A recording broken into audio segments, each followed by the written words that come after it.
All right, Athlete Builder, we're back at it. We have Jeff Gum in today. Lots of things to talk about, lots of things to go over. I'm looking forward to hearing his story and his lessons. There's going to be a lot to go to sift through here. So, how do we even get here? And I think if you've been watching or listening to the show, I went through David Goggins' book, Can't Hurt Me, and I remembered that he referenced Kenny Bigby. And Kenny Bigby, works and lives in my town in Plainfield where the gym is at. So I went through there and I thought, well, I should probably go talk to Kenny to see what he's about, see if I can have him on the show. And he came on, and two things about Kenny, or three things: lots of energy, uh, set the record for most F bombs in the show, but also had lots of knowledge, right? And then he referenced Bill Brown, the teammate, SEAL team or Boat Crew 2 out there when he was going through Buds. And he said, you should talk to him. I remember Bill Brown being referenced in Goggins' book. He called him the White David Goggins. So Kenny connected me with Bill and talked to him. He great story there. If you didn't catch the episode, kind of like real challenges growing up, been arrested, and then as he said, the Navy saved his life. So went special forces. Now he's an attorney out on the East Coast, making an impact professionally and helps out a lot with different foundations. And then he introduced me to Jeff Gum because I was looking on Bill Brown's site because he's doing that Navy New York City SEAL swim, and I saw Sunga. Am I saying that right? Sunga Life.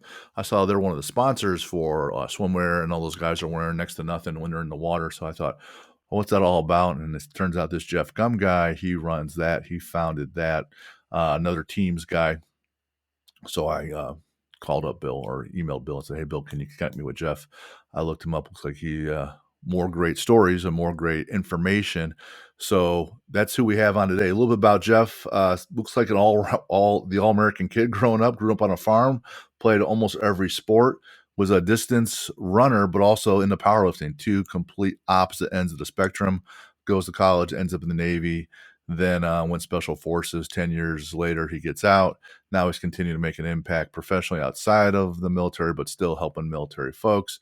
And he's 40. So if the 40s under 40 or the who's who, those kind of folks, that's who we have on here today. So Jeff Gum, welcome to the show. Hey, thank you, Jim. Great to be on. It's an honor. Awesome.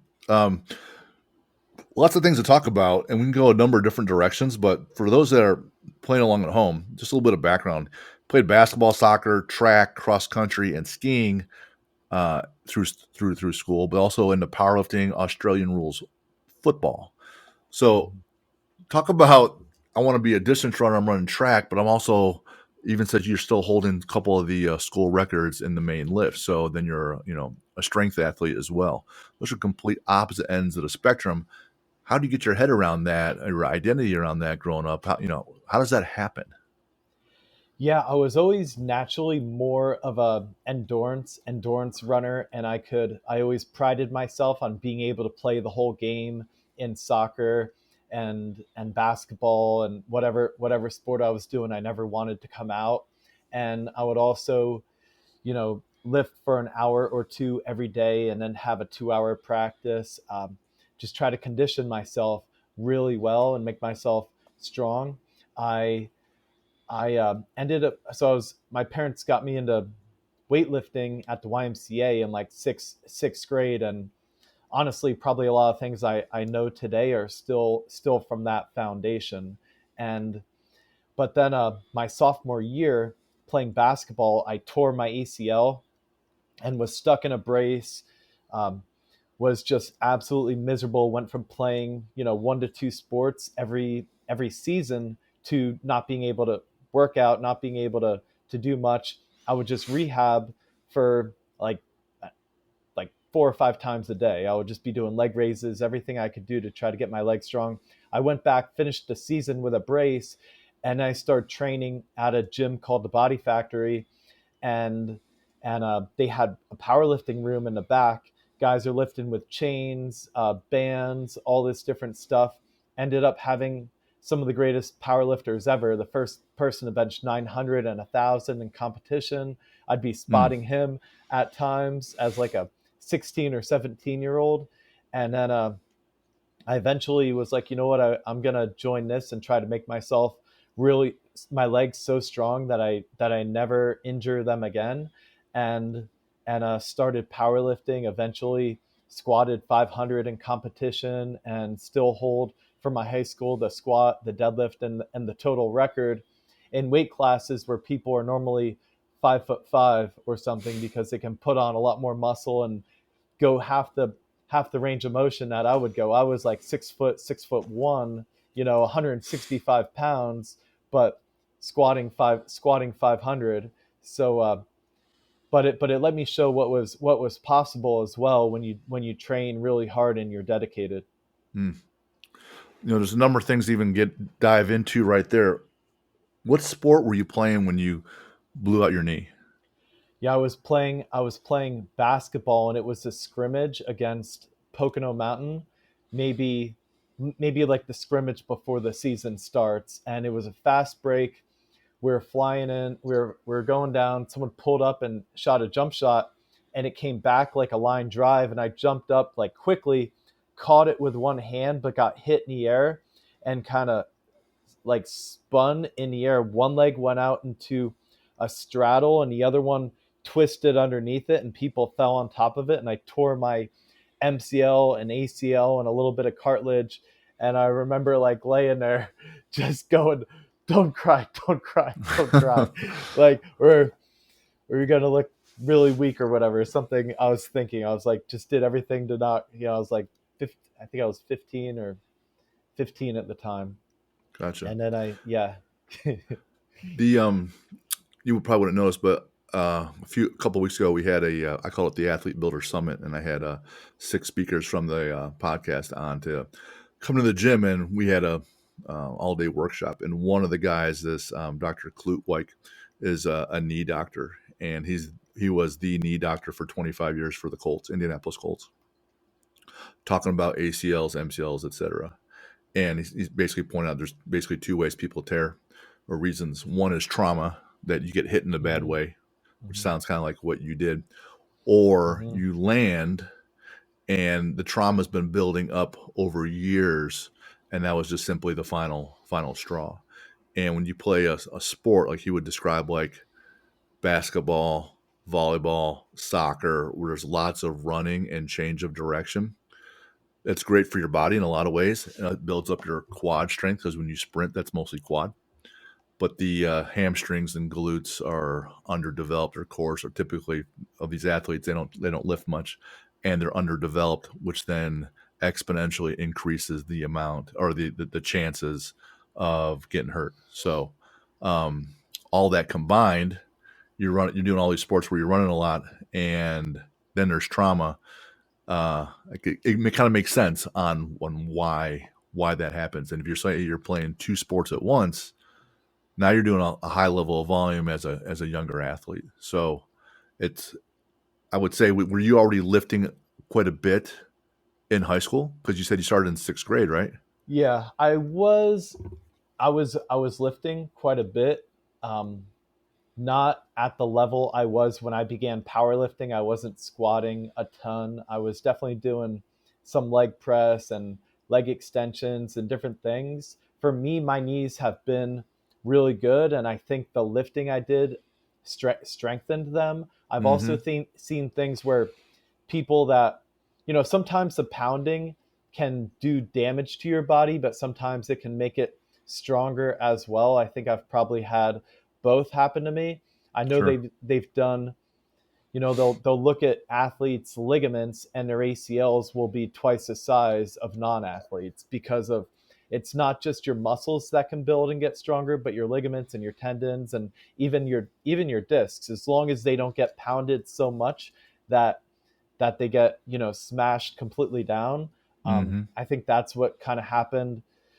I was fast roping on a roof in the Middle East and herniated my L5S1, had to get surgery and things on that. But there's also studies that discs on athletes are bigger as well and more robust.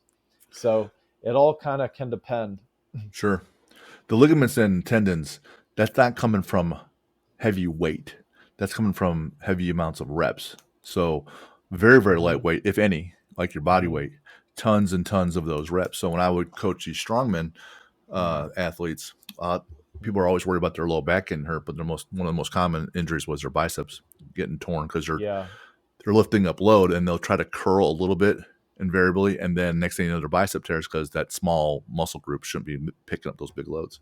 So what we'll have Yeah. them do is do sets of 100 curls with just an empty barbell or even lighter, Mm. so you can get tons and tons of reps to build up those ligaments and tendons. And then to your point, it's the same deal with the bones and the bone structure, right? So when you're lifting, your bones, if you're holding weight on your back, that spine is holding the weight. Those vertebrae are holding the weight, and they have to get denser to hold the weight. So Hmm.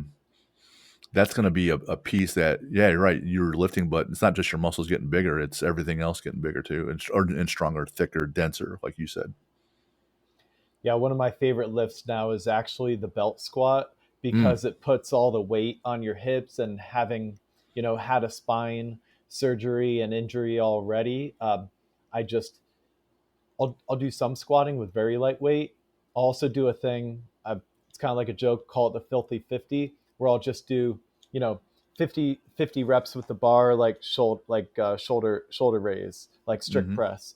50 reps curling. Put a sandbag on my back. 50 reps lunging. 50 calories on the assault bike. 50. Just do like 50 of 12 different exercises, and yeah, I guess it I yeah, it just strengthens kind of everything, but also builds endurance at the same time. So I'll have days where I'll do more strength and days I'll do more endurance like that. Sure. When you're used to competing so much, and then you get the setback with an injury, I would imagine if you're competing all the time, then a good chunk of your identity is, hey, I'm an athlete. Hmm. I compete. My team counts on me. We win, right? I'm trying to beat Yeah. people. Our teams are trying to beat other teams. How did you process and learn to cope and handle that blow to your, not only your body but also your identity, because you can't compete anymore. As a 16-year-old, it was extremely painful, and I just had pure frustration and like fury running through my veins. I would be so mad, and I I just used it as fuel to like train and train and train.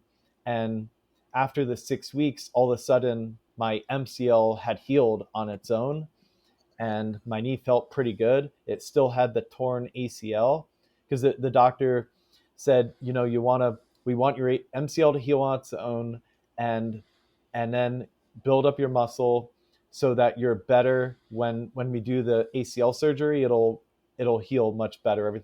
And so did all that, and then I was like running around on the court, maybe at like halftime or after the game and shooting, and I was like, you know what, I feel like I can play, and I was like, hey, let me go back and finish the season. I have like maybe 7 or 8 games left, and he's like, okay, we can put a brace on you that can act as your ACL, and then finish the season, and we'll do the surgery. And I went out and did that, but the coach, because I hadn't played, he would hardly play me then. So I went from being a starter to getting put in for like the last few minutes of the game, and I was just and the fury and anger went to a whole nother level.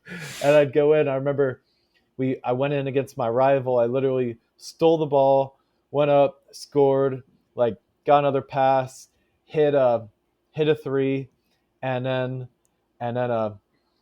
coming up the court again. I hit the ball away, and I'm like, I'm getting this ball, and I like chased after it as hard as I could, and I went to stop. I wasn't going to get it, and I went to stop, but I didn't have like my stopping ability, Hmm. wearing the brace and not having the ACL, and I literally ran into the wall at full speed head first, and so they Mm. thought I like had a concussion. I kind of felt fine. I didn't even want to come out. Um, I mean, I ran full speed into a concrete wall, but after that, I'm like, screw this. I was just like, I'm done for the season. Just give me the surgery. I was like mad at the coach, mad at the world, and just used it as fuel to get stronger. And after I had the surgery, I I I mean, it was I've had several surgeries now, but that was painful. And they cut the middle third of your patella out, used that as a graft. But I actually went back and was able to kind of start playing at 3 months. I'm running around, jogging kind of at 2 months. Never wore a brace. The I'd go see the doctor, and I remember seeing his notes like maybe even a year later when I was getting a waiver for an ROTC scholarship. He's like, "Yeah, Jeff is I'm like basically trying to release him to do these sports and everything, but he's been doing them for months already." And I tried to give him a brace to wear, but he's already been doing it without the brace, and he doesn't want to wear it. So I yeah, I basically started playing. I was playing maybe basketball 3.5 months after the ACL surgery. I was playing with friends, felt good. I had a bunch of atrophy in my thigh, so I started lifting really just all the time, very lightweight at first. Maybe it was like the bar, then I'd go to 55 pounds, then I went to 70 pounds, then I just all of a sudden I'm like repping out 225 like it's nothing, and then got into the powerlifting. Next thing I'm repping out 315, um, and competing in IPA championships, squatting 500, breaking all the. And I was just like, I want to make my legs so strong and have myself in control that a coach can't do this to me again. Gotcha.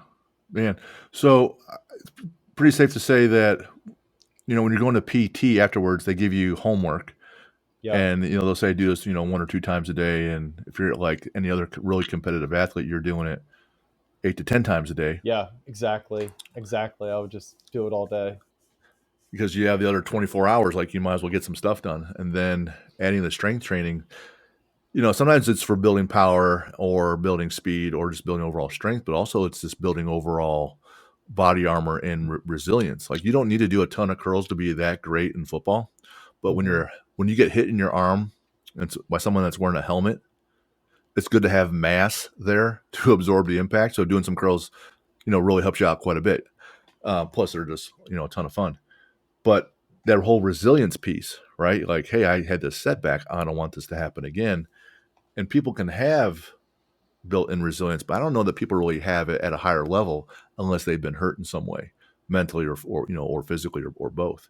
And it usually takes some kind of pain and adversity to say, hey, you know what? I don't want to feel that anymore. I want to come back and make sure I'm good to go next time. Yeah, it's actually what I wrote about on my college applications and ROTC applications. The theme was whatever doesn't kill me makes me stronger. And what me going through that these setbacks, the injury, uh, having the surgery, and coming back and being stronger, and being like the fastest distance runner in the school, and the strongest weightlifter, being able to do all these. I'm like, it goes really well with the theme. Whatever doesn't kill me makes me stronger. And then it's probably definitely I something I took into SEAL training, and even though I wasn't like powerlifting by the time I got to that, I was trying to do more kind of just functional lifting. And you don't have to be the strongest powerlifter in buds, but you got to be able to lift a log hundreds and thousands of times, Right. and also become a good swimmer, and all these things, be able to lunge for miles with weight. So I kind of took and then I went into martial arts as well. Started doing Muay Thai, Jiu-Jitsu, boxing, wrestling. I trained with all these guys who went into the UFC.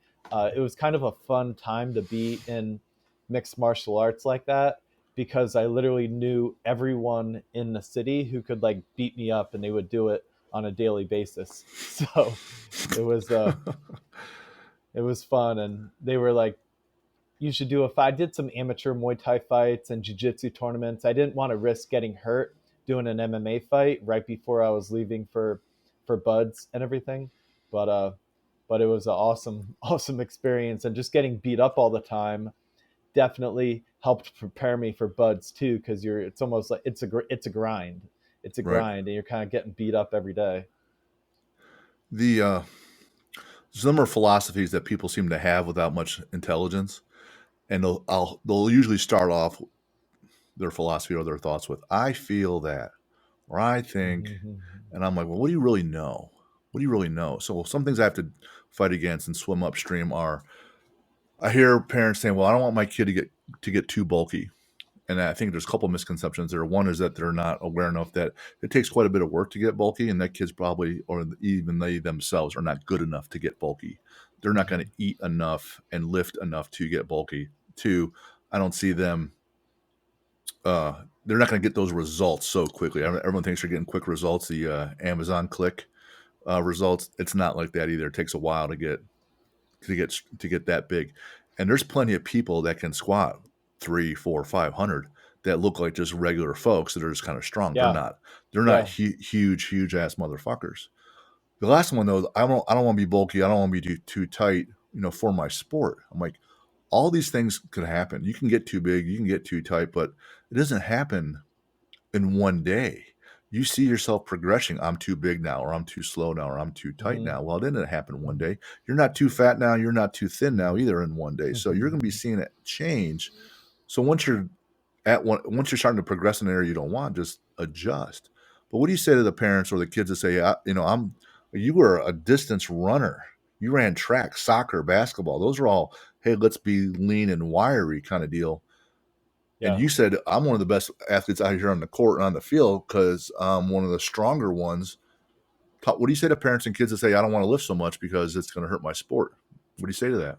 Oh, it's such a common misconception. Uh, I mean, I lifted for 2 hours or more every day for 2 3 years, and my legs were so unbelievably strong. And anytime there would be, I had so much confidence in my body too. If there would be a 50-50 ball, I always said, I'm getting that first. And if I don't, I'm kicking through the ball and winning it. There was times I just went shin to shin, and the person I hit 100% of the time, we'd like kick shin to shin.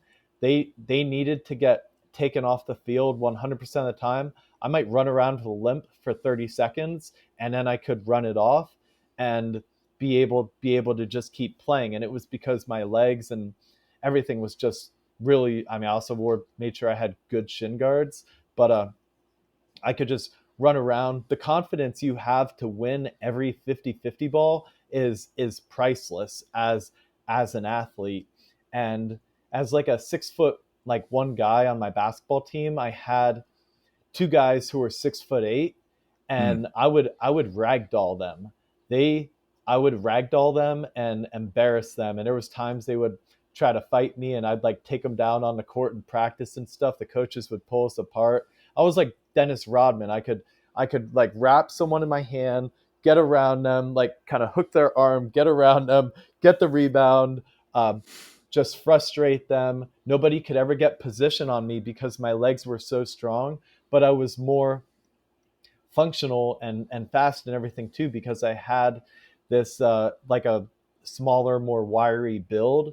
And it's funny. There's been kind of a phenomenon now. I don't even like a thing on TikTok and different stuff now. Somebody said it to me. One of my workouts that was on social media. They were like, "Oh, he's got a sleeper build." I was like, kind of thought it was a bad thing at first. I had to Google what it was, and it's, I guess, if someone has like a oversized t-shirt or clothes and they don't look very big, but then they take it off and it's like, or they like rep out a bunch of like heavy weight. They're, oh, it's a sleeper build. I'm like, oh, that's a good thing. Okay, good. Um, but I guess you could say I kind of had a sleeper build where I was, I would do competitions at 165, once weight might weigh 170, but I was 6'1", and but I was still strong. I was still stronger than guys that were 220, and because of how much I trained and dedicated to that. There's so much to that. Strength cures a lot of sins, and everyone knows who the strongest kid is on the court or on the field, and it's a huge base, and it really sets people apart. And then once you're super strong, you leverage that piece to become super fast and super powerful, because that's even more important in sports than strength alone. The power and the speed is even more. But if you have the strength already there, the ability to build speed and power is so easy. If you follow, wrestling, I'm a Dan Gable guy, and how intense he Nice. is. And I read Yeah. both his biographies, and I mean, one of his guys just had it in his head that he didn't feel right mentally uh, unless he knocked out his 500 push-ups every day. Like every day, just I'm gonna do 500 just so I can start my day, and then I'll go do my normal training, etc. So that guy, he wins an Olympic gold. His athlete wins an Olympic gold, and the day of the gold medal event, he still did his 500 push-ups.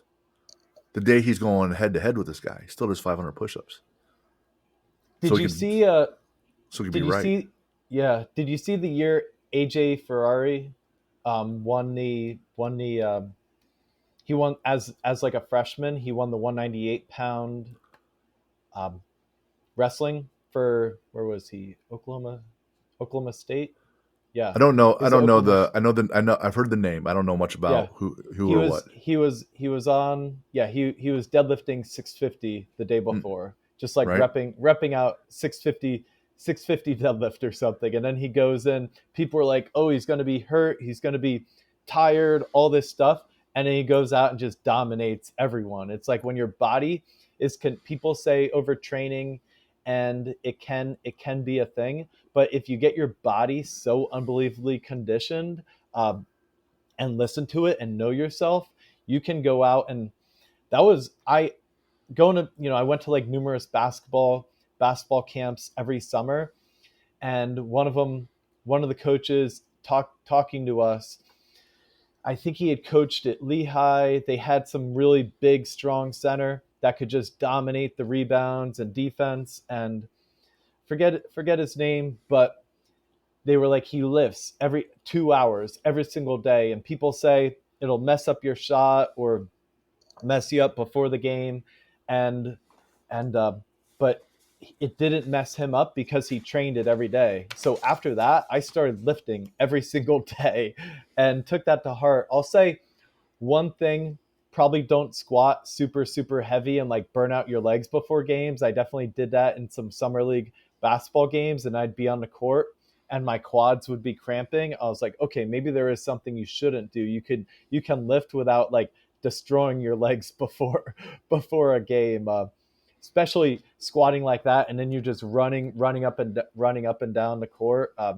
Yeah, I was feeling it, but Well, that's the thing. You then have knowledge, right? yeah. So you can read all the textbooks on how to lift. You can Hmm. watch what others people do, and you can look at your sets and reps 5x5, 8x3, 10x2, blah, blah, blah. Well, then you have to ask the athlete, how do you feel? Like I could change Hmm. your macros. But I'm asking you, how do you feel? Are you lethargic? Do you have more energy, less energy?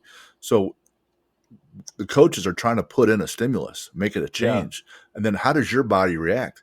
And your body at 18 is going to react a lot differently than your body at 40. So Yeah. then, at least if you have some kind of journal or some way to keep records, and then you have data because we improve what we measure, right? So if you have some data, hey, I squatted on this day and it was heavy, my legs were kind of Hmm. fucked later. So I can Yep. still squat and either keep it light or just do my squat day the day before, which is fine. But then at least then hey, this is what happened. I have results. It happened 2 times in a row, 3 times is a trend. So then you can make an adjustment, but don't just guess. Uh, Yeah. At the time, I had a very strict, day one would be maybe it would be like a squat, a bunch of leg stuff. Day two with chains and bands and all these things, and really go to failure. Day two would be more of a leg recovery day, and we would do a lot of sled pull, some different auxiliary lifts with that. I think day three day three might be a it was kind of following the old West Side Barbell plan. Then the next one would be like benching with like chains and different things, and kind of similar.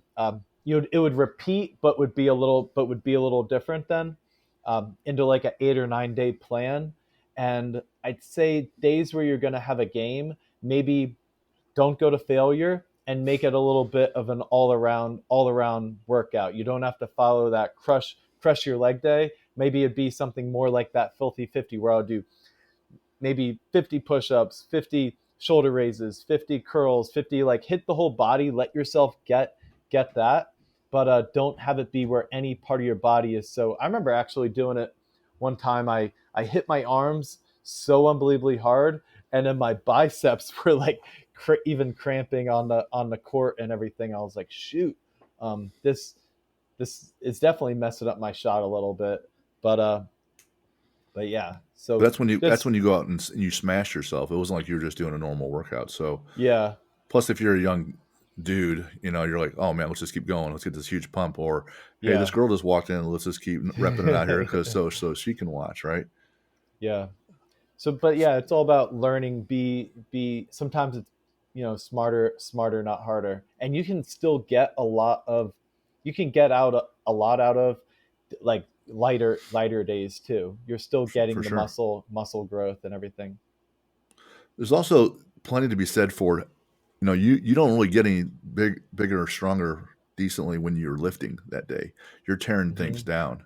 Your growth happens when you get home and that night when you're sleeping and when you're resting. So, deloading every 13 weeks, 4 times a year, you're going to get stronger that way just by doing a little bit less, or deloading a little bit before a major event coming up.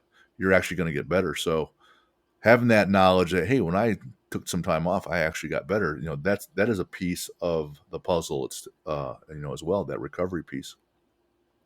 So you said you want ROTC, so like going right into college, and you went to a school in Florida. So you went to school right in college with ROTC. So you want to be in the military essentially like right away, right? Yeah, it was actually something another gift from tearing my ACL. I was stuck in a brace, going crazy.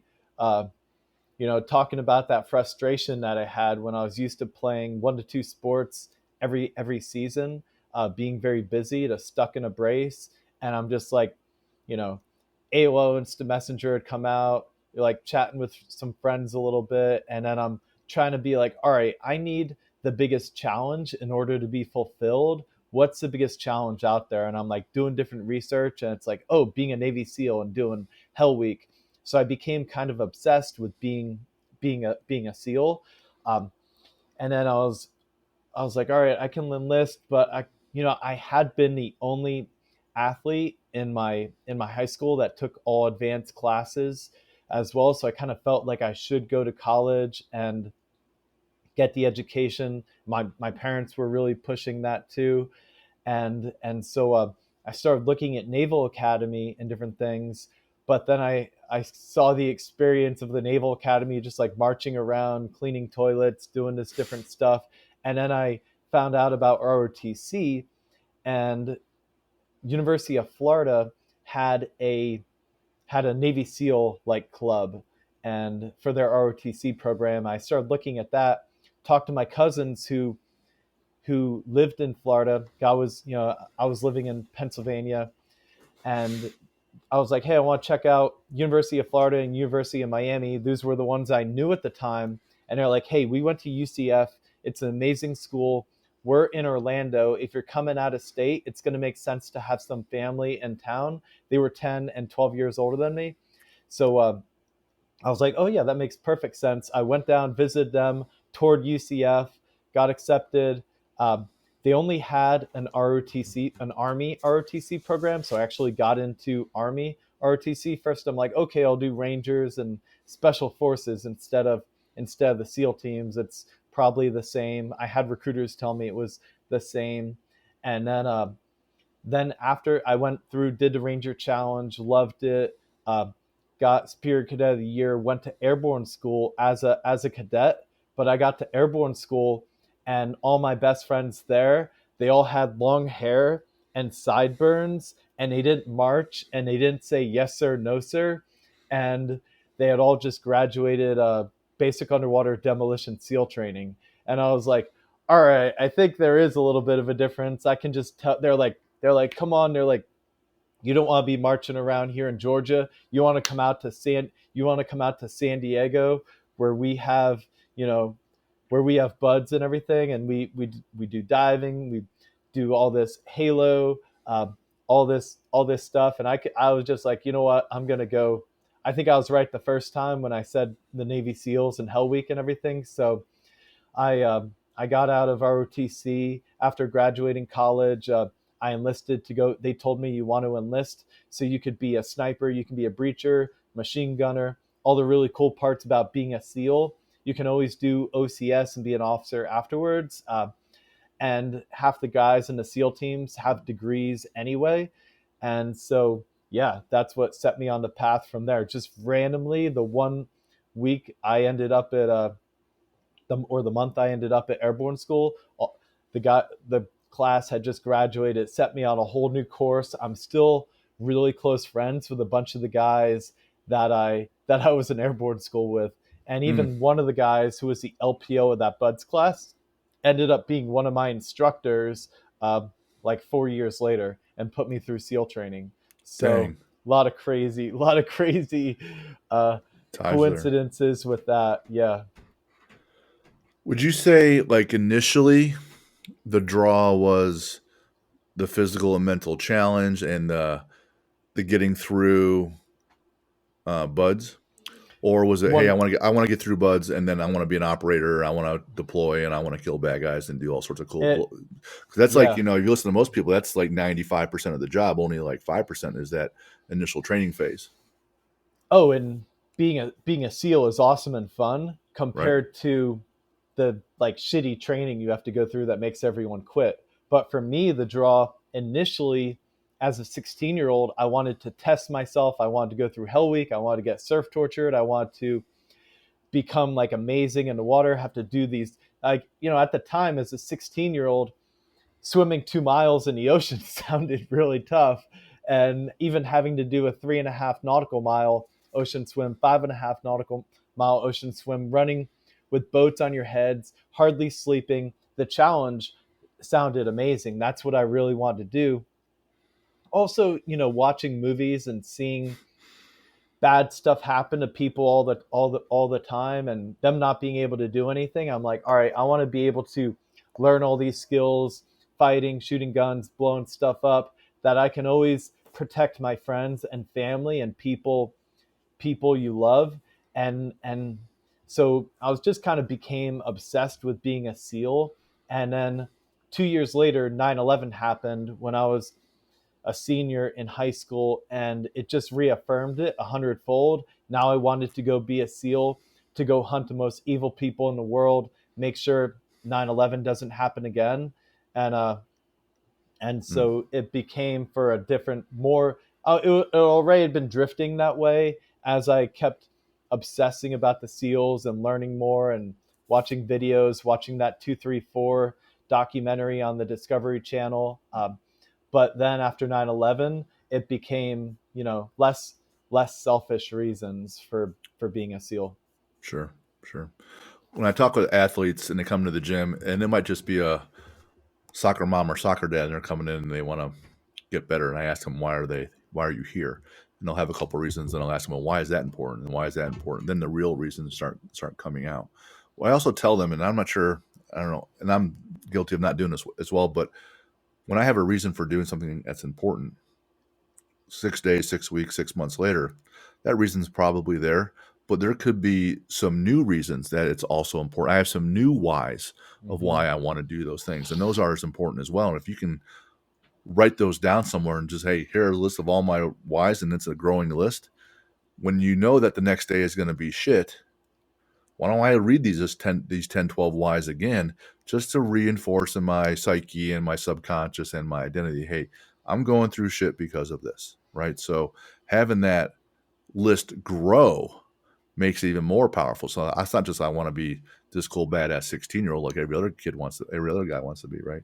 But now it's like, oh man, this is part of my country getting attacked. This is part of protecting my family. I'm serving. There's a higher purpose. There's a calling now. Now you're really dialed in, and it makes it easier not to quit. Wouldn't you say? So much easier. And when you have your why, it doesn't matter what the how is.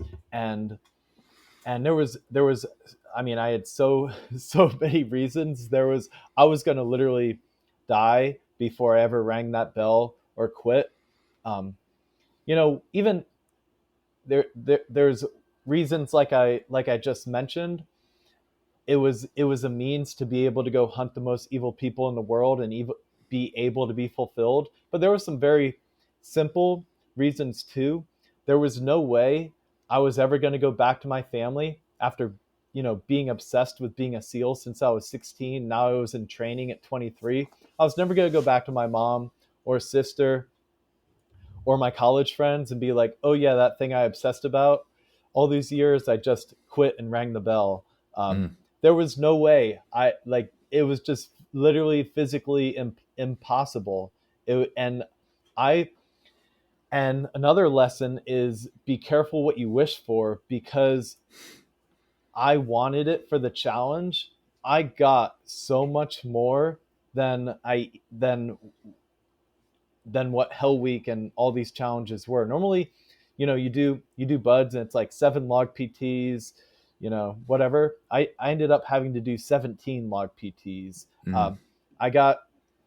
I got everything was going great in my first buds class 270, and all of a sudden Friday before Hell Week I started being sick. You're living in the barracks, you're getting surf tortured out in the water.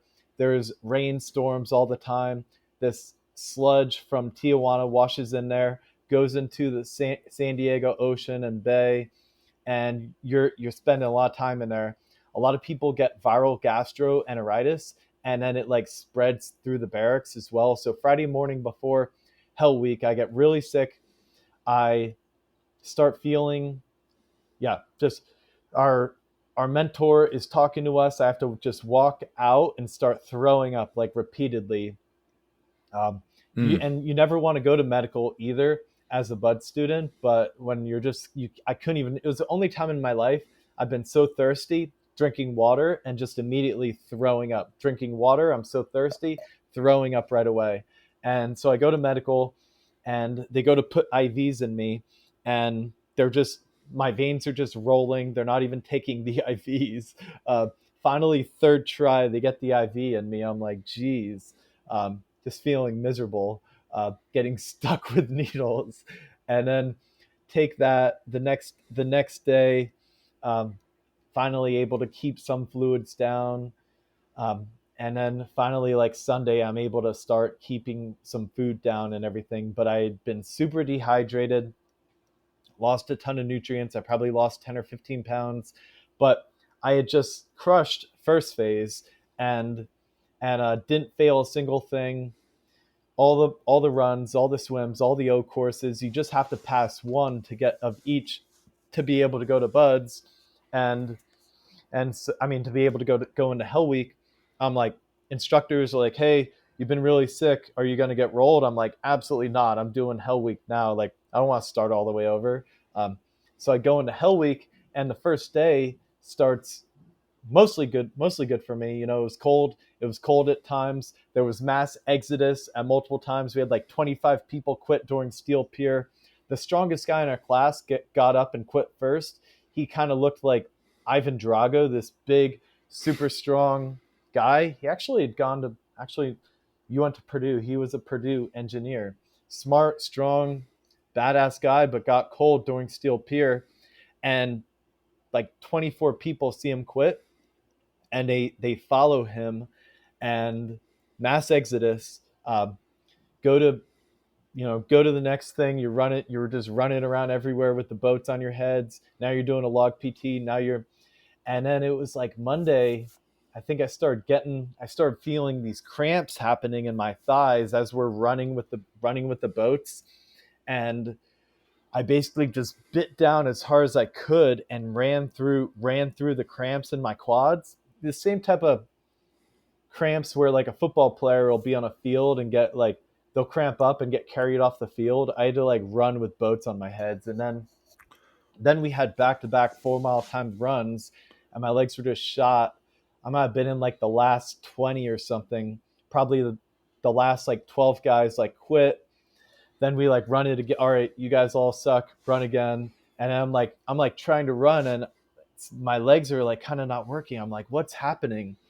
And Out I of water. start getting I start getting like chits and different things given to me, like warnings warning me that my performance is not making it. We get to like we do base tour. We run boats all nights, um, just sprinting all over the place. It's probably one of the most challenging things we do, and running all night. I fall out from under the boats. I'm getting more warnings. We're getting surf tortured, and then Tuesday, um, go and do all of Tuesday, similar things, and then they end up performing. Maybe like two or three guys get performance dropped around that time. I get a warning. I'm like, hey, I don't know what's wrong with me, but you could like literally take me out and surf torture me for the rest of the week. I'll do anything to stay here. And they're like, we can't do that. They send me back to it's kind of like the quitter room. Everyone else that's left made it through Hell Week. I'm like, hey, I need to go medical. I'm not accepting this. Something's wrong with me. I go to medical. I thought I had a thing, possibly SIPE, because I was feeling like I couldn't breathe very well either. Pulmonary edema pretty much only happens to people that get like like climb Mount Everest. It's called HAPE, high altitude pulmonary edema. And Bud students get it. It's called swimmer induced pulmonary edema. I thought maybe I had that. I was trying to find what was wrong, but my pulse ox was still high enough. I was like, they put me on a cycling machine, trying to go fast. My legs are hardly working, but my blood oxygen was not that low. So they're like, you're fine. I refused to go back to just went to my barracks. I'm like, I'm not going to that quitter room. We had a meeting with the senior chief, who he was meeting with like 5 people. Some quit that day. Some were performance dropped from that Tuesday. Like mostly everyone quit Sunday and Monday. Tuesday, maybe a few people, and then rare for it to happen after that. So there's only a few of us, and everyone's in their utility kind of uniform. I thought that was like the quitter uniform. I said when I saw people walking around in that, I was never going to put that on. I wore my dress blues, and was like, he's like giving everyone their orders to go to XDiv, and I was like, hey, I'm like, can I talk to you after? He's like, yeah. Everyone else leaves. I go, hey, I'm 23. I have a college degree. I never failed a single thing this whole time. All these like Bud students, and they didn't pass a single run, didn't pass a single swim, didn't pass a single O course. They all get another chance to go back. They got rolled. I go, I just got really sick before Hell Week. I need to just get healthy, figure out get healthy, go into the next class. I go, I'll do anything to stay here. You can take away my 40 grand bonus. You can take away my pay for the rest of Buds. I will literally do anything to stay in this training. I did not want to go to like the fleet and have to, wait a year or two to come back, or possibly never come back. I was like, I just couldn't bear it. And he's like, wow, you're the first person to ever walk in here and want to do this again after having like this happen. He goes, I'm going to talk to the instructors. He went and talked to them. He's like, come back in your just blues again, looking good. And I come back the next day. I also called my mentor, who had put a lot of my instructors through training, and immediately he's like, why are you calling me? You should be in Hell Week. I'm like, hey, they dropped me. I don't know what happened. My body like kind of stopped working. I don't know what it was. And he's like, oh damn, okay, I'm gonna help like fight for you to get you back in. And so I go back the next day, and he's like, yeah, they don't think you deserve another shot. They saw you being really weak in class and everything. And I'm like, yeah, they only remember me the last like couple days when my body was failing with VGE and everything. They didn't see me when I was strong. I go, Mike Gecka thinks I deserve another chance. Master Chief Guile, the mentor, he invited me to go train with the class that just made it, is like going through Hell Week. He's going to help train me in the water. He's like, I can see you're not going to quit. We just need to get guys that we need to get you through Hell Week. You're not going to quit. We just need you to be healthy. And he's like, all right, I'm going to talk to more instructors. I come back again. Now we got to talk to some more chiefs, and have a conversation. They're like, you know what? Whatever. We'll give you another shot. It goes up through the CO. Mike Gecka sent like some master chiefs there to like, and Mike Gecka was like, he's one of the toughest guys I ever trained, and he deserves another shot. And so I go back, start all the way over again from, ground zero. I go from never failing a single evolution. Now I'm in the next class and I can't pass a single evolution. Like the biggest, one of the Shit. worst. I'm like, what happened? I was like, I could run so fast before. My legs still don't work. My nothing works. I'm like doing log PT. I can barely like lift the log over, and I'm just doing buds for like weeks like this. And I start, go through, make it through indoc, which is kind of easy. But now I go into first phase and we do the first boats. And now I went from like, kind of, in the first class, they don't see you when you're strong. They mainly just see the weak guys.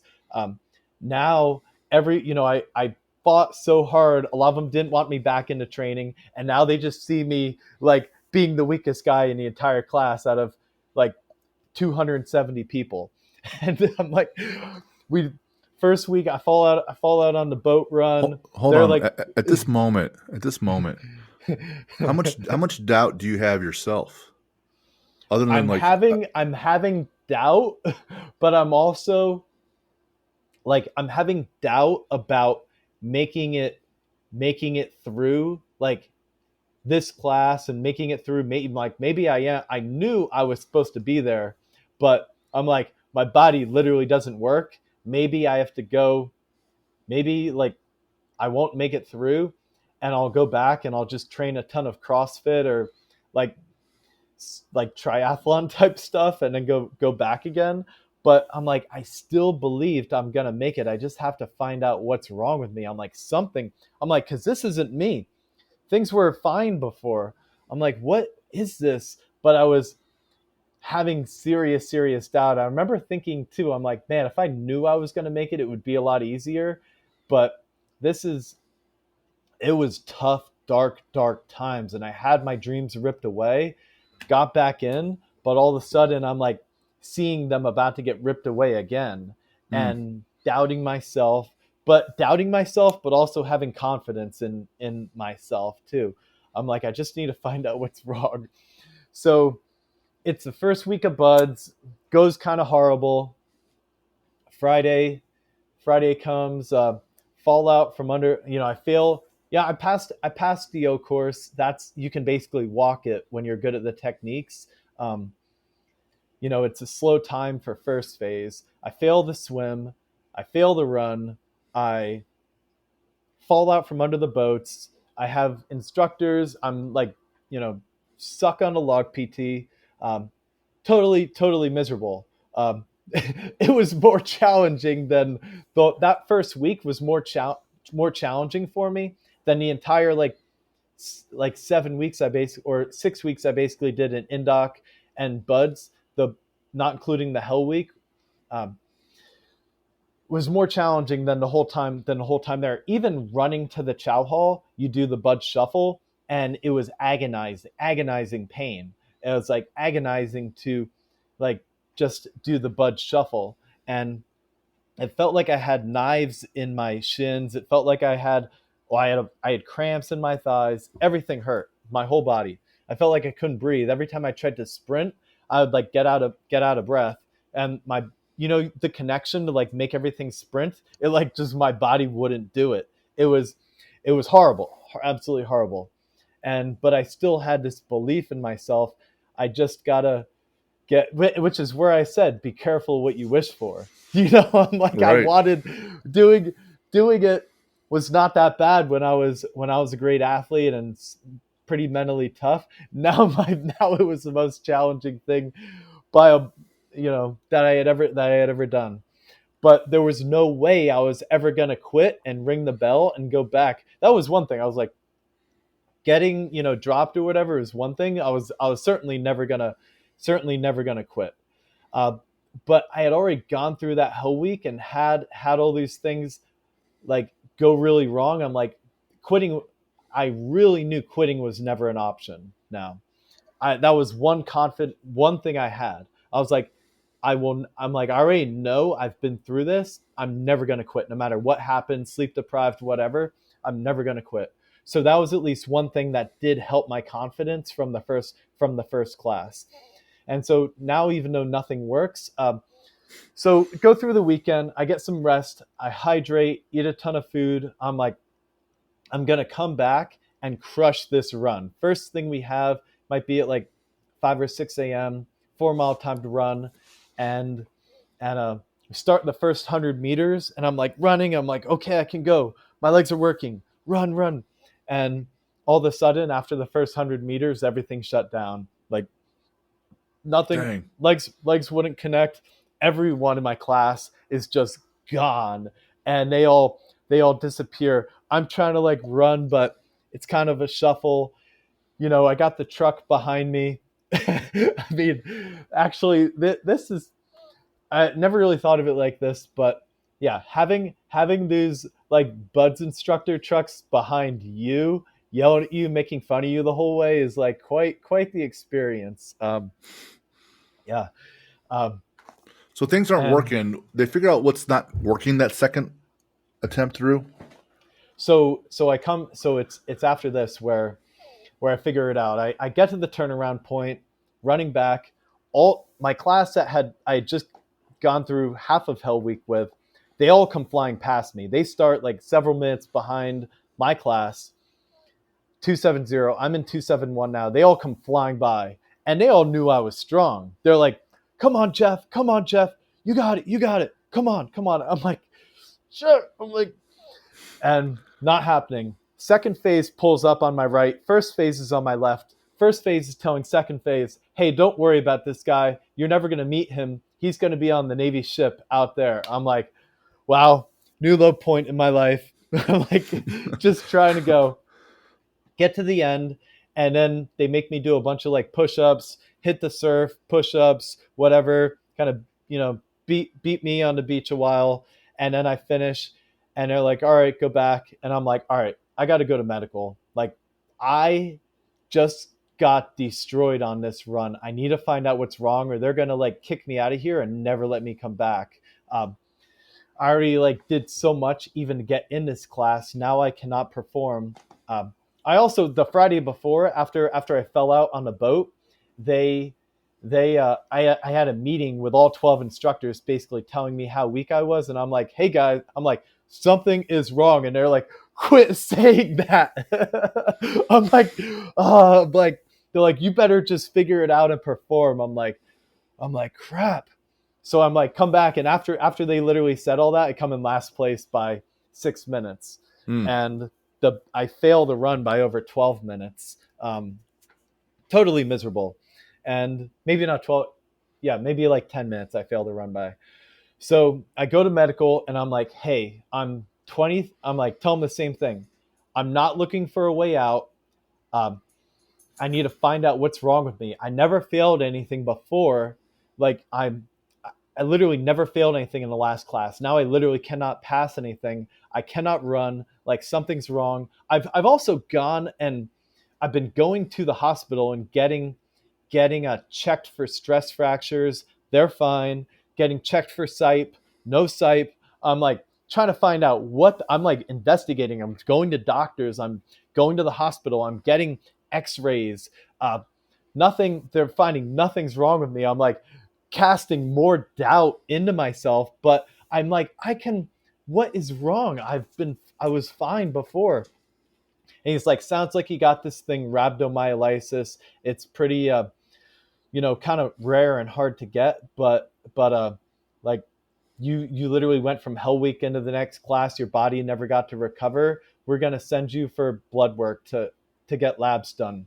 During this, the class is doing boat sprints. They're called like drag races, having to sprint all over, and I missed that. So the instructors are wanting to like run me into the ground, and I'm gone getting like lab work done.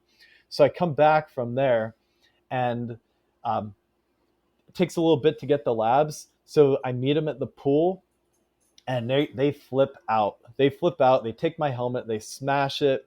They yell at me. But at least there, we're just doing like they just tie us up, arms and feet together in the pool, and you have to kind of swim around. It's at least not very physical. It's more technique and mental. So we do a bunch of like drown proofing training. It's kind of a break and easy, you know, That's drowning sick. That's for sick how you drowning just for said two that. hours. drowning for 2 hours. That's an easy thing. It's, Got it. you know, so we go back, and then we have our class mentor is talking to us. He's one of the main people from Active Valor. Amazing, amazing guy. Had won like SEAL of the Year and made chief from that and everything.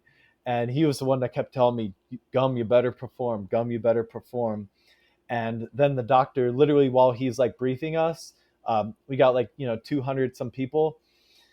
The doctor walks in, is like, "Hey, Jeff has a thing called rhabdomyolysis, and he can't do anything else like this class. He's getting rolled." And he's like, he like speaks to him the whole class. "Gum, you got something I never heard of before, rhabdomyolysis." And I'm like, "Actually have it?" And he's like, "Yeah." I'm like, "Thank God." I'm like, I think to myself, "All right, I'm not a pussy." Like, thank God, thank God. Uh, and we go out, and I yeah, just I don't know if I went to the medical then, or I see another doctor the next day, and he's like, "All right, you're going on convalescent leave," which is like a medical leave. I went home for 2 weeks. One of the instructors from Indoc actually saw me, and he was like, "I saw you perform. You're on convalescent leave now for some made up thing. This guy doesn't deserve it." Blah blah blah. Yelled it, like just reamed me out. I'm like, my life sucks. But I go back, get my mom's like all worried about me. I because I'm all like kind of puffy. I had like taken on a bunch of water weight, different things, had rhabdo. My blood had been toxic for like 2 months, and and get but finally rest, hydration. My like kidneys and liver filter out all the toxic waste. I go back. They took my blood again. It was much better. They didn't, but I was still like feeling it in my legs. They kind of had me on light duty. My class is continuing through first phase. There's a PTRR. It's called like physical training, rest and recuperation or something. And they had me do it. Maybe I was like light duty for a week, following the class around. Then it was a little bit of upper body, kind of easing back into it. Maybe I was doing some O course or some push-ups here and there. Maybe they had me no lower extremity, because my legs were what was like really hurting. And then maybe it was like 3 or 4 weeks, um, where I was like light. They eased me back into it. All of a sudden, I'd like jog a little bit here and there, but it hurt. All of a sudden, I could run like the wind again, and I was like faster than even before. And I was so used to doing everything with my body not working. Now my mind and body were just strong, because I never got out of shape. I never got out of shape. I was still like doing stuff the whole time. I just my like the toxic blood was not letting my body like perform, and all of a sudden I could fly like the wind running. I was strong as hell. I had already done all the technical things that were kind of, I learned the drown proofing, I learned the knot tying, I learned the 50-meter underwater swim, things I wasn't like a great swimmer before. I had become a better and better swimmer. So now I'm just like it was like the ultimate buds prep, doing first phase with your body not working, and getting better at the technical things I wasn't that great at in the beginning, but still managed to pass. And all of a sudden, they didn't make me do indoc. I did just workouts with the brown shirt rollbacks, and Ty Woods was my instructor, and he's like the hero of Benghazi. If you saw the movie 13 Hours, it's like based off of him and what he did there. And he was just awesome. We didn't mess around with any of the, like, what you call fuck games or whatever. He was just cool, working out, doing all this stuff. I got crazy strong, um, got faster and stronger than I've probably ever been in my life. And then I think we had to do like maybe a swim and run an O course to go into first. I dominate them and go into first phase. We do the first run, and I come across the finish line. This is, I mean, the first timed run. I literally come across the finish line in the top 10 out of like 200 some people. Stare at all the instructors as I come across, like, look who's back, look who's Right. back, and just stare at them. And then I'm used to doing these surf tortures in like February and March when it's freezing and people are passing out unconscious next to me. Now I'm doing it in July and August. I'm just like not one shiver. They'd come around, be look, people are just shaking like crazy, falling over. Even from that, because you do longer surf tortures in the summer, and I'm just like not one shiver. Don't even gotta see you shiver one time. I'll just say it to myself. And I'd call myself. I'd go not one shiver, pussy, and I'd call myself a pussy, and just basically flex as we're doing all that. And yeah, it took 12 minutes off my 4 mile time to run. Me and the strongest guys would always get together. You like count off, and the way they do the height lines, it'd be like 1 through 6 would be boat crew one, 1 through 6, the next 6 would be boat crew two. Then maybe it'd be 7 people for the next one. Whenever you'd like lose someone, they would take from the taller boat crews first.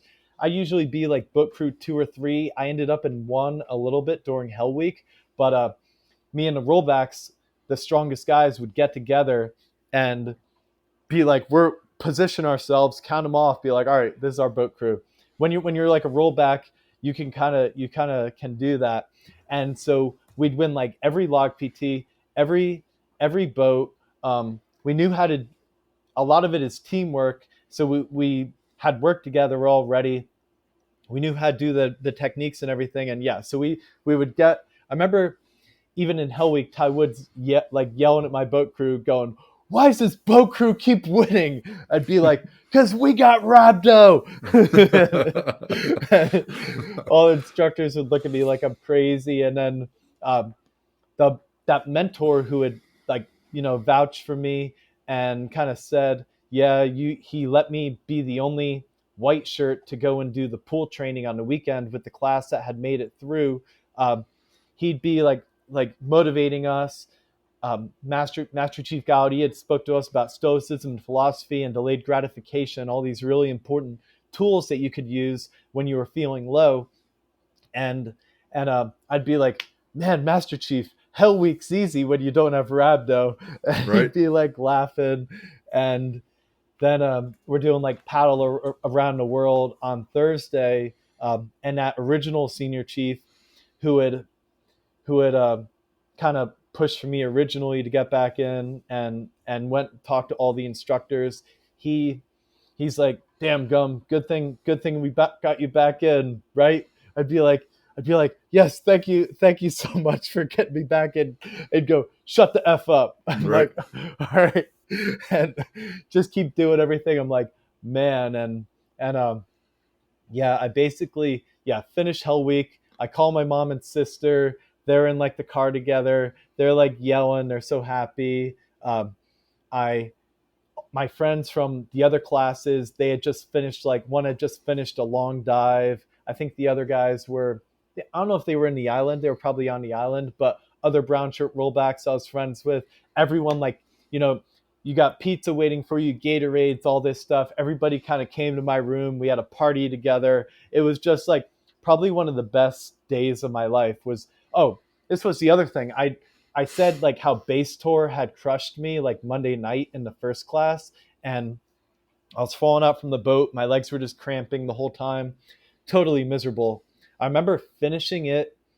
It's now Tuesday morning of this class, and my boat had just been like winning lots of races. I felt normal. I felt like my normal athletic self. Tuesday morning, I could sprint. I could still sprint. I mean, Friday I could still sprint.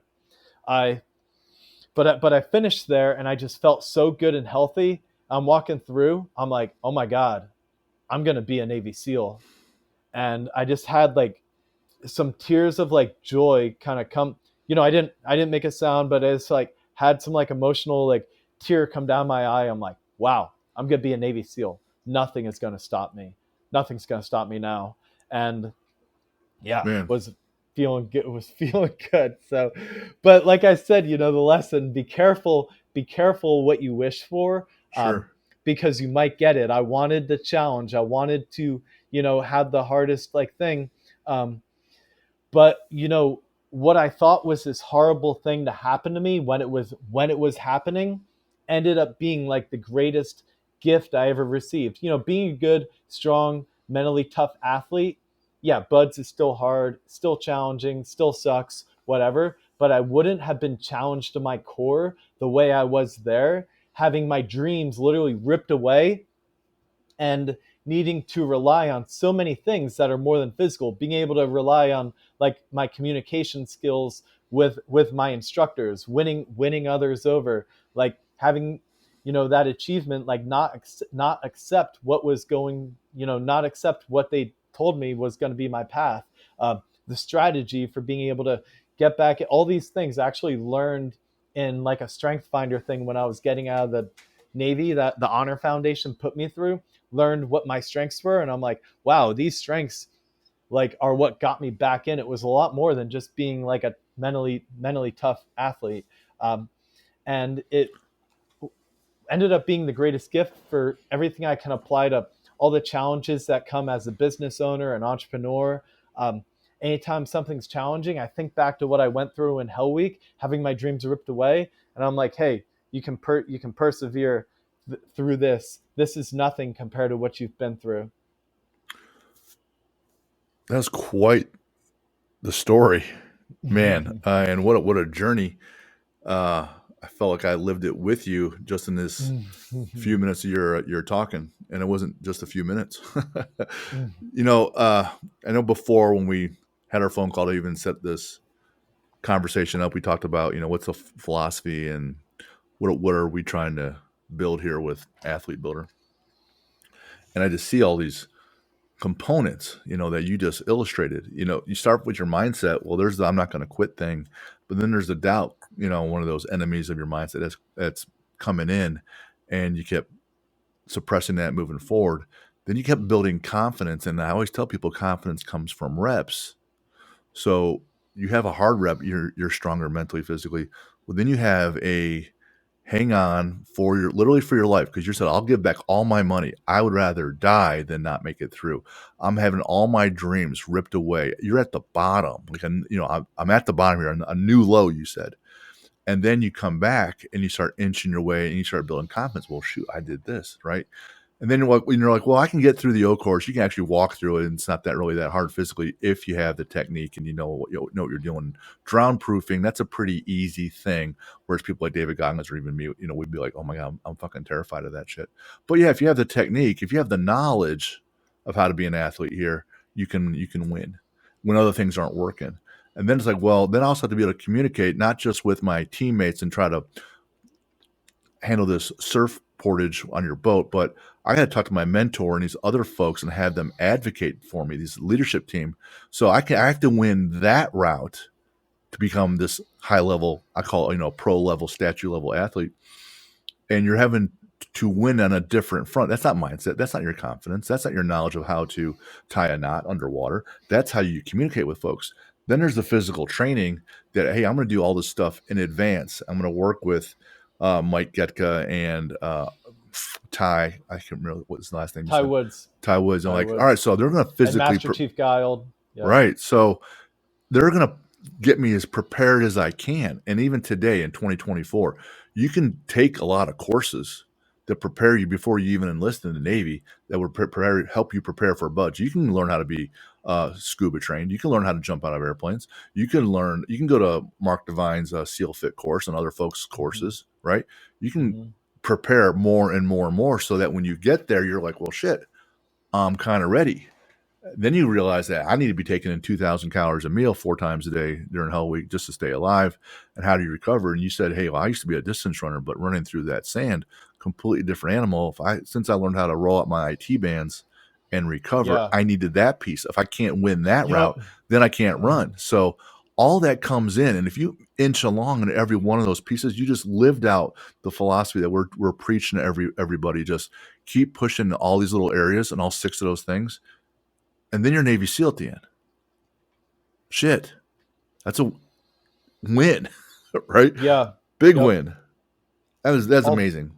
Yeah. I'll tell you actually another tool I learned from that Master Chief Guile that would speak to us about stoicism and philosophy. and everything, he talked about monkey mind. And monkey mind, people would say all the time, oh, do you think, people asked me, countless times, did you ever think about quitting?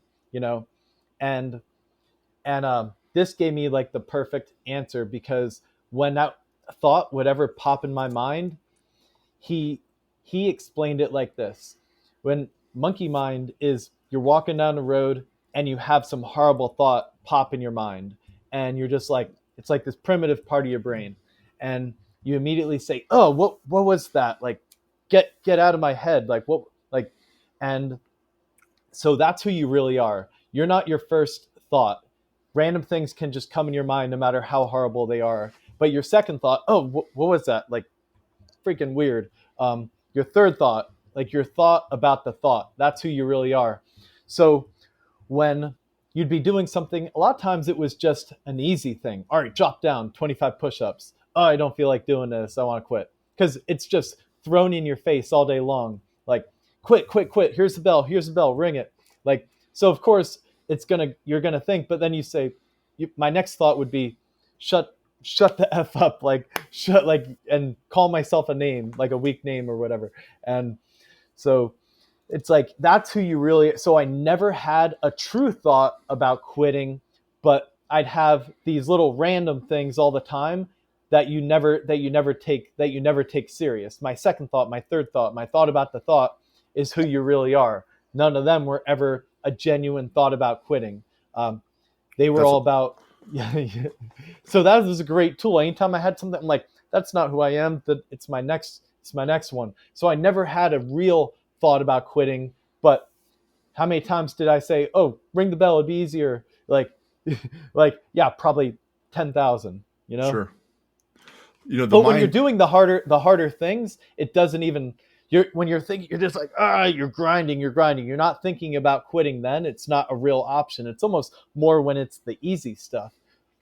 We have some downtime in that moment, and then some other fears can pop in. So when you're in the middle of pain and suffering, you're handling it. You're handling what you were just afraid of. And it's Yeah. usually the fears that are kind of crippling. It's, this hasn't happened yet. I've been suffering here for 10 minutes. How am I going to handle 10 hours? You're worried Yeah. about this future thing, right? Or this event. Once you're in the event, you're like, well, shit, I'm here. I'm doing all right. I'm not dying. I'm not drowning. I'm not getting shot in the face, right? So, the equation is, you're worried about the outcome. You're stressing about the outcome. But the equation is, event, that first thought that you had, plus reaction equals outcome. It's not event equals outcome. I'm up high on this fast rope and then I'm worried about the outcome. No, it's how do I react? I had this first thought about quitting and ringing the bell. My reaction thought dictated the outcome. I didn't ring the bell. I chose not to. It's cold outside. I don't feel like getting in the car and going to the gym at 6 in the morning. I decided to get Yeah. up and go. The outcome is that I'm there, right? You start Hmm. worrying 10 days down the road, or how do I handle 5.5 days of no sleep during Hell Week? And what the main one of, I don't want to put words in anyone else's mouth, but what I can surmise is that one of the main lessons is you should just give a shit about the next step in front of you and Oh get yeah, that's and that's get one of the through biggest things and get too. through that. If Yep. it's run from here to the chow hall, you just give a shit about running to the chow hall and then Yeah. sitting down with food and then eating food and then getting up and putting, that that way you have tremendous focus and you're not all over the place. Yeah. So There's times you're focused on surviving. When I had rhabdo, it was like survive mode. My thighs are cramping. I can't stay under the boat. I'm trying to do everything I can to just like keep one foot in front of me, keep the instructors like from yelling at me and pushing me and everything else. And then there's moments where you're like, when I was in the when I was in the 272 class and I could dominate everything and I could pass everything and I was with the strongest guys, when you're just focused on like winning and thriving, you're not focused on surviving. You're literally having fun. You're like, sweet, I'm getting paid to work out on the beach with my friends, having fun, dominating. It's like sports again. You're literally dominating. You're like getting, like, you're getting positive reinforcement. It pays to be a winner. You win this race, you get to rest, The next guys all have to go again. Now you're rested. You just put the hell out, win again, win over and over and over. You're not thinking about surviving. You're not thinking about one foot in front of the other. You're trying to dominate. And when Mm, you have that kind of mindset, buds is easy. And that's kind of the mindset I had when I was healthy. I had been through all the worst stuff in the world. I knew there was nothing they could do to make me quit. I had fun in the next class. I'll say the only time I was a little nervous in 272 was like leading up to Hell Week, because Hell Week had crushed me so bad, having VGE, getting rhabdo, getting like kind of beat up in it, and I was a little nervous that it could happen again. But the whole time, my legs and everything was just dominating. It was kind of funny. I had friends, I was a little scared of getting cramps and things, so I had friends who had um, they had failed the pistol qual in third phase, and they were working. It's like guys who had been through Hell Week help work Hell Week for you. So they'd be in the chow hall. They'd be the ones giving you your food. My buddy would be sticking um, potassium pills in my mashed potatoes in the lunch line. So I'm like getting extra potassium and magnesium, trying to make sure I don't get cramps. Other people would get water. He'd give me Gatorade in my canteen, and then we'd get MREs to eat out at the beach at times, and he'd have like Snicker bars in my MREs. It was freaking hysterical. I'd be like, man, I'm living like a king out here, right? getting this extra stuff from my buddy. Um, That's awesome. kind of funny. A lot of lessons. That's a great time. Um, Jeff, when you're lifting, I know you you have a small gym at your place. You're always doing things that are physical. You've been physical all over the world, and we could keep going for hours and hours. And but I'm sure don't have all the time. But if you're training and you're lifting, what do you listen to? So I put on a lot of 80s rock, Motley Crue, different stuff like that. Um, Pretty, pretty that's fun. what can kind of that's what can fire me up, you know. Gotcha. What's a bucket list adventure you haven't done yet? So I want to go to Thailand and train some Muay Thai over there. I love Thai food as well, and I hear it's just a really cool place to visit. So I think it'd be amazing to go for like 3 or 4 weeks, train Muay Thai, enjoy the food, enjoy like the culture and everything. See another part of the world I haven't been. I've been to Brazil many times with the Gracie family, so it's almost like the balance to that. It's kind of like jujitsu and Muay Thai for the ground and the stand up. So I'd love to go do that as well. That'd be awesome. What's your favorite sports movie? Um, Let me see. My favorite sports movie um, was What's one that comes to mind? yeah. Oh, growing up, the Mighty Ducks were kind of my favorite one.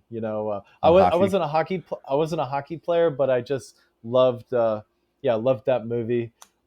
Was kind of really fun, and then I kind of liked the hockey team because they came from that too. I never been to a game, one of their games, but yeah, All right. yeah.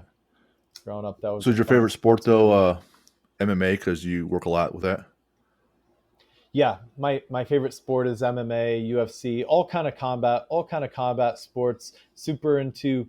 I always watch the wrestling. I'm a big Ohio State wrestling fan because my friend Tom Ryan is the coach, and he's a incredible coach and guy. And then so from him, I became friends with a bunch of the athletes. Sammy Sasso's from my hometown, kind of where my sister lives now. Nick Feldman, um, awesome guy, went through a serious injury, and he was one of the top wrestlers in the country, and had to get a neck fusion his freshman year, Dang. and then came back, was an All American. I think he placed like fourth or fifth as a freshman, wrestling a bunch of seniors and stuff. That's a big difference as a 19 to 22, 23, and he still had an amazing year coming back from an injury like that. So another story of perseverance there. How about your favorite book? The Endurance, Shackleton's Incredible Voyage. It's one of my favorite books. The what? The endurance? The Endurance. So Shackleton was this adventurer, and he had was trying to be the first person to go across Antarctica, and he was one of the first to like sail there. I want to say it was like 1910 or something like that. But they thought they were dead for like a year and a half. They had gotten stuck in the crushed ice, and they all took like they had nothing to do, so they all kind of journaled the whole time. So there's like incredible records of their journey. They got stuck in the ice, floated for a long time. Eventually, the boat was crushed, and they took the lifeboats and they sailed with them all the way to Elephant Island, and then almost all the guys stayed there while Shackleton, his like main navigator, and like another guy sailed all the way to South Georgia, and they ended up on the opposite side of the island where they were supposed to end up, and they climbed through the mountains there. Professional climbers with equipment couldn't replicate it. Like Dang. when they went back in the 50s or something, try to recreate what they did. They climbed through there, ended up not a single person died on this incredible voyage. And the name is just very fitting, the Endurance. Going through 40-foot seas, navigating by the stars, just crazy stuff. Having Antarctica water landing on you constantly. That's But they were amazing. like, I gotta get back to my men. I gotta save my men. If we don't make it, they're all gonna die and perish, and no one's gonna know about them. So I love the Favorite story. superhero or villain in anything? So I was kind of obsessed with the Ninja Turtles when I was a little kid. So Raphael was my favorite, and probably Splinter was my villain. I'd always wanted to. I'd actually What color when was I was Raphael? real little, He had a the red size. mask. Yeah, the red mask with the size, and I would kind of tell my mom, why didn't you name me Raphael? I was supposed to be a Ninja Turtle. Like, Because you're not an Italian artist. yeah, yeah. um, favorite lift? So the squat, the belt squat is my Yeah. favorite one now because of um, just it. You know, I can get a great workout with my legs without putting the pressure and everything on my spine. Although I I go now and do whenever I'm back in Pennsylvania, I go to Iron Core Gym. The owner of it, Chris Hicks, was one of the guys I powerlifted with growing up, and yeah, he has like it's like 10 to 15 guys come in every Saturday and do all different kinds of like bench with chains, bench with bands, bench with Hmm. all kinds of crazy bars. Uh, and so yeah, going back and doing that is probably doing the bench class is probably my favorite. But otherwise, if I'm not like in that awesome community doing it, then the belt squat is my favorite. That's awesome. You can do so much in the belt squat machine. A lot of the fighters, you can grapple while one person is tied into the machine. You're not taking anybody to the floor because you're going to get really hurt that way. But you can, Mm. while your hips are tied up with the belt, you can still work upper body. Favorite quote? That's super interesting. Yeah, one of the strength coaches from Ohio State. I was doing a different workout with him, and he was having me before I would do the squats. I would just walk and march on the squat thing, and For then I sure. would go into my squat after, and it kind of yeah it does a lot of that Oh functional yeah. stuff. You can do good mornings. You can still have a bar there and do deadlifts, but you load up your hips also. You can do thrusters while your hips are engaged with the belt. The Yeah. marches, you can march while you're holding kettlebells in the front rack. There's a million things. Favorite quote? The secret to happiness is freedom, and the secret to freedom is courage. That was written by Thucydides, thousands of years ago, the Greek philosopher. And it, a lot of people, a lot of people, we live in this bubble in America, and we think, you know, got all these first world problems, but and they're just away from all this evil and things that people want to do to you, and but there was a lot of courage that gave us our freedom, that gave us our happiness here. And it's you really can't have one without the other. That's awesome. It also applies a lot to my brand, Sunga Life. I, talk about the happiness and the freedom, and it's the courage that allowed us to have that.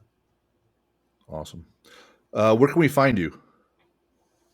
So on social media, main one I use is Instagram at Jeff Gum at Sunga Life, Sunga.life.